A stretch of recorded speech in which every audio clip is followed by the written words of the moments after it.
ry'ubuzima muri wewe hari isoko ry'umugisha muri wewe hari isoko ry'ukuroranirwa muri wewe ugaraniye mu buzima muri wewe ugaraniye mu buzima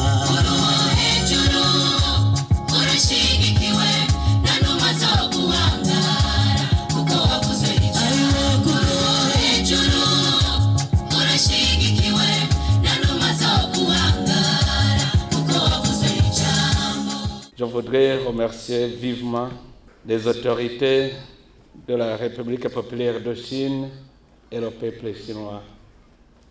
Parce que ce pays est un ami sûr, un ami fidèle, qui nous accompagne à tout moment, que ce soit dans les difficultés, que ce soit dans les moments de joie. La Chine nous accompagne dans tous nos projets.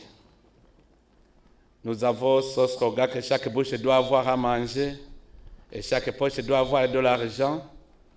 La Chine nous accompagne